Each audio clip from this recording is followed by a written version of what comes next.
नमस्कार, आप देख रहे हैं प्रार्थना हो स्वीकार। आपके साथ मैं हूं सुनीता राय शर्मा। ईश्वर की उपासना के कई तरीके हैं और अलग अलग लोग पूजन की अलग अलग रीतियों को निभाते हैं। पूजा, उपासना, ध्यान, ये सब आत्मा को परमात्मा से जोड़ने के ही साधन हैं। सनातन संस्कृति में जितना महत्व ध्यान और आराधना का है, उतना ही महत्व परमेश्वर को अर्पण करने वाले भोग का भी है। पूजा तो आप भी करते होंगे और पूजा के बाद अपने आराध्य को नैवेद्य यानी कि प्रसाद भी अर्पित करते होंगे। लेकिन क्या आप जानते हैं भगवान को क्यों अर्पित करते हैं प्रसाद? किस प्रसाद का संबंध किस ग्रह से होता है? आज हम आपको बताएंगे पूजा उपासना में प्रयोग होने वाली प्रसाद के चमत्कारी प्रभावों के बारे में।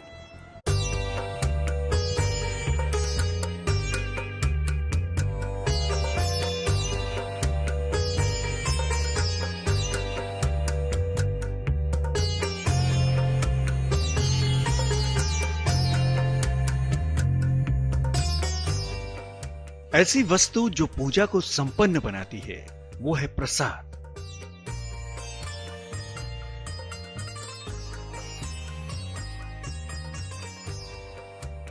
भगवान के प्रति एक भाव है प्रसाद।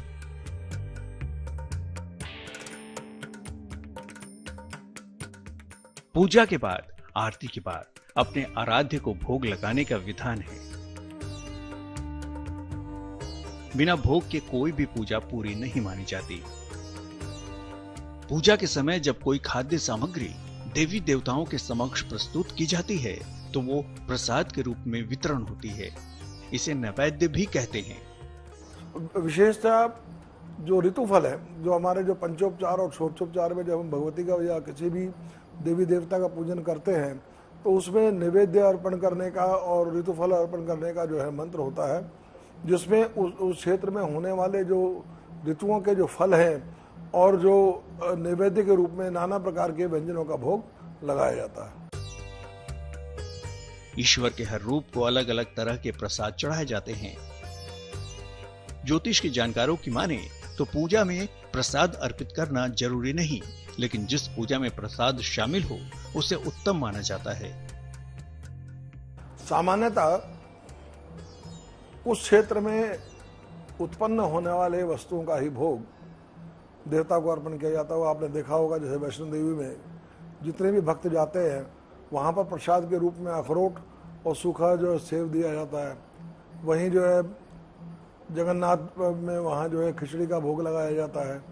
वहीं आप देखेंगे माँ कालका के दरबार में पंचमेवा का और बूरा का भोग लगाया जाता है। और विशेष रूप से जो विष्णु के जो जितने भी अवतार हैं उनको 56 भोग लगाने की परंपरा है। तो इस तरह ही अलग अलग देवताओं को कामना के रूप भी और वैसे अलग अलग भोग जो है अर्पण किया जाता है। ईश्वर की कृपा को अपने अंदर लाने के लिए प्रसाद चढ़ाते हैं। प्रसाद चढ़ाने के बाद प्रसाद ग्रहण भी किया जाता है। प्रसाद के बिना भी पूजा हो सकती है, लेकिन पूजा में प्रसाद हो तो ज्यादा अच्छा होगा। प्रसाद में कोई भी सात्विक चीज चढ़ा सकते हैं। फल, मिठाई और जल भी प्रसाद के रूप में चढ़ाया जा सकता है। कुछ न हो सके तो शक्कर चढ़ाना उत्तम होता है। सफेद वस्तुओं का प्रसाद सबसे उत्तम माना जाता है। कामना के अनुरूप भी अलग अलग भोग लगाया जाता है। जैसे अगर महालक्ष्मी के लिए खीर का भोग लगाया जाता है और पंचमेवा का भोग तो आमतौर से सभी देवी देवताओं को अर्पण किया जाता है। हनुमान जी को लड्डू का भोग लगाया जाता है। तो गणेश जी को मोदक प्रिय हैं, वो विशेष रूप से जो महाराष्ट्र में जो मोदक बनाया जाता है उसका नैवेद्य के रूप में उसको अर्पण किया जाता है। तो इसी तरह अपने क्षेत्र के परंपराओं के अनुरूप और उस क्षेत्र में उत्पन्न होने वाली चीज़ों के कई भोग जो विशेष रूप से देवी देवताओं को लगाया जाता है। भगवान को भोग लगाना हमारी धार्मिक परंपरा रही है, लेकिन यही भोग अगर भगवान की पसंद का लगाया जाए तो उसका फल कई गुना ज्यादा मिलता है। हर देवी देवता को अलग अलग भोग लगाया जाता है। भोग में उनकी पसंद का खास ख्याल रखा जाता है। तो ये समझना भी जरूरी है कि किस देवता को चढ़ाना चाहिए कौन सा नैवेद्य, किस चीज का प्रसाद, जिससे कि वे प्रसन्न होंगे। तो सबसे पहले बात करते हैं उस प्रसाद की जो सारे ग्रहों को नियंत्रित करने की ताकत रखता है। लड्डू का प्रसाद। लड्डू कई तरीके का होता है। बेसन का, बूंदी का, मेवे, आटे का। सबसे ज्यादा लाभकारी लड्डू बूंदी का होता है। इसके अंदर सारे ग्रह पाए जाते हैं। गोल दाने बुध हैं, मिठास मंगल और सूर्य है, सुगंध शुक्र और चंद्र है, पीला रंग बृहस्पति है, अलग अलग आकृति के दाने शनि हैं। भगवान को विशेषकर गणेश जी को लड्डू का भोग लगाने से सारे ग्रह नियंत्रित होते हैं और सारी बाधाएं समाप्त हो जाती हैं। हनुमान जी को बेसन के लड्डुओं का भोग लगाने से मंगल संबंधी समस्याएं दूर हो जाती हैं। जो ग्रहों के अधिष्ठात्र देवता हैं उनके अनुरूप उनको भोग अर्पण किया जाता है। वैसे मूल रूप से तो नाना प्रकार के व्यंजन और ऋतुफल का भोग लगाया जाता है। ग्रहों के लिए तो विशेष रूप से दान का महत्व है। जो ग्रह से संबंधित जो वस्तुएं हैं उनका दान किया जाता है, बल्कि उसके अनुरूप भोग लगाने के मेरे ख्याल से परंपरा नहीं है।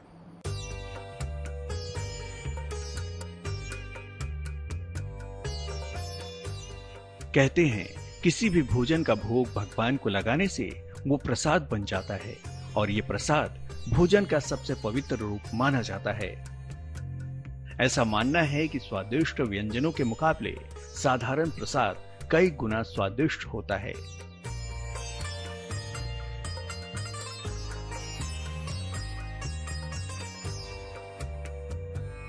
अब उस प्रसाद की बात करते हैं जो सेहत और संतान दोनों के लिए विशेष माना गया है। पेड़े का प्रसाद। पेड़ा शुद्ध रूप से दूध से बनता है और आमतौर पर गोल होता है। भगवान कृष्ण को पेड़ा अत्यंत प्रिय था, इसलिए उन्हें पेड़े का भोग विशेष रूप से लगाया जाता है। पेड़ा चंद्रमा और बुध से संबंध रखता है। कुछ मात्रा में राहु का अंश भी पाया जाता है। भगवान को पेड़े का भोग लगाने से स्वास्थ्य उत्तम होता है, संतान की बाधा दूर होती है। भोजन का पहला हिस्सा भगवान को अर्पित करने से जीवन में आने वाली सभी बाधाएं टल जाती हैं और साथ ही घर में सदा के लिए माता अन्नपूर्णा का वास हो जाता है। तो ये वो चमत्कारी प्रसाद हैं जिनका प्रयोग आप अभी तक पूजा उपासना में करते तो आए हैं। ये प्रसाद ग्रहों को नियंत्रित भी कर सकते हैं। कुछ और प्रसाद भी हैं जो आपकी पूजा उपासना का फल और उत्तम बना सकते हैं। देखिए।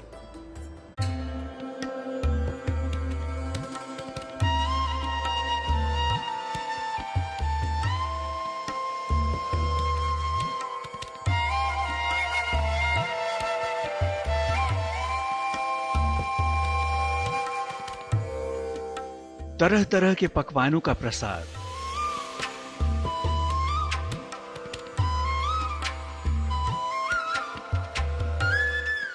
ये सब ईश्वर की उपासना के महत्वपूर्ण अंग हैं।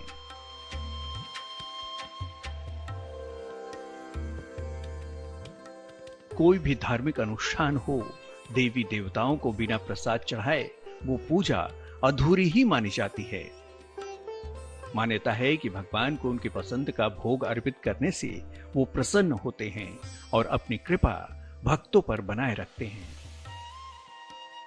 जिस समय हम षोडशोपचार पूजन करते हैं तो नैवेद्य के रूप में पंचमेवा और ऋतुफल, उस क्षेत्र में या उस सीजन में, उस ऋतु में होने वाले फलों का भोग जो है देवता को अर्पण करते हैं। जैसे नाथ संप्रदाय में जो उनके इष्ट हैं, जैसे भैरवनाथ हैं या हमारे गुरु गोरक्षनाथ जी हैं, बाबा बालकनाथ जी हैं, इनको रोट प्रसाद लगाया जाता है, रोट का भोग लगाया जाता है।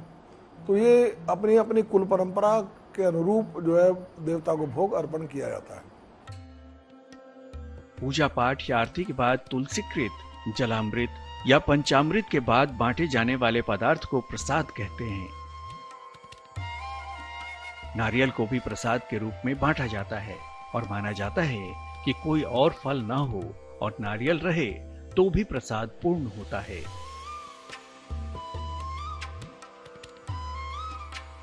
तो और कौन से प्रसाद हैं जिनका पूजा उपासना में प्रयोग चमत्कारी माना गया है? गौर से देखिए। देखिए, मूल भाव तो नैवेद्य अर्पण करने का है, यानी मिष्ठान के स्थान पर कुछ लोग जो नाना प्रकार के व्यंजनों का भोग लगाते हैं, तरह तरह की मिठाइयों का भोग लगाते हैं। तो कुछ लोग जो असमर्थ हैं या जो मिठाई नहीं खरीद सकते हैं वो बताशे और मिश्री आदि का भोग लगाते हैं। इमरती का प्रसाद उड़द की दाल से बनने वाली मिठाई जो विशेष प्रकार से कुंडली की तरह बनाई जाती है, इमरती कहलाती है। राहु और केतु की समस्या से बचने के लिए पीपल के वृक्ष के नीचे इमरती का भोग लगाया जाता है। अगर दुर्घटना के योग हो तो भगवान भैरव को इमरती का भोग लगाना चाहिए। शनिवार को इमरती बांटने से धन का अभाव नहीं होता।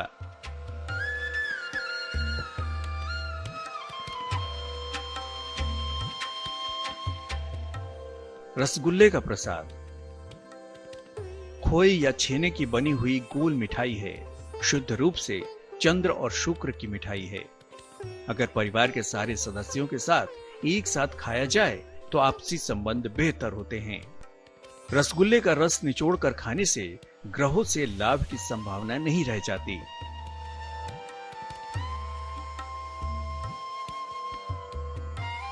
बताशे का प्रसाद चीनी से बनने वाली एक प्रचलित मिठाई है। आमतौर पर अलग अलग तरीके की गोल आकृति की होती है। शुक्र संबंधी समस्याओं के लिए इसका प्रयोग करना चाहिए। दाम्पत्य जीवन में समस्या हो तो शुक्रवार के दिन देवी को बताशे अर्पित करने चाहिए। देखिए, वैसे जैसे आप देखें, भगवान शिव के प्रसाद को जो अर्पण किया जाता है वो उसको खाया नहीं जाता। भगवान शिव को जो है भांग, धतूरा, आक और बेलपत्र आदि अर्पण किया जाता है। और भोग के रूप में जो ऋतुओं के अनुरूप में जो बेर जो है विशेष रूप से चढ़ाए जाते हैं श्रावण मास में। तो इस तरीके से अलग अलग देवता को अलग अलग प्रसाद जो है अर्पण किया जाता है। ईश्वर की सच्ची साधना से हर मनोकामना पूरी हो सकती है। कहते हैं प्रतिदिन ईश्वर की भक्ति और पूजा उपासना के साथ अगर प्रसाद भी विशेष रूप से अर्पित किया जाए तो ग्रह बाधाएं दूर होंगी और जीवन में सुख समृद्धि बनी रहेगी। अब बात करते हैं भोग में लगने वाले पंचामृत की, जिसकी बात ही निराली है। पंचामृत देवताओं को अर्पित सबसे खास भोग माना जाता है। ईश्वर के हर स्वरूप में पंचामृत का चढ़ावा चढ़ता है। खास तौर पर भगवान विष्णु का भोग पंचामृत के बिना अधूरा माना जाता है।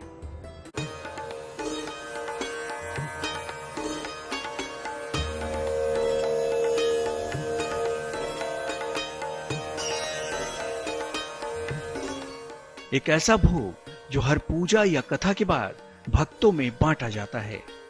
ईश्वर के हर स्वरूप में पंचामृत का चढ़ावा चढ़ता है।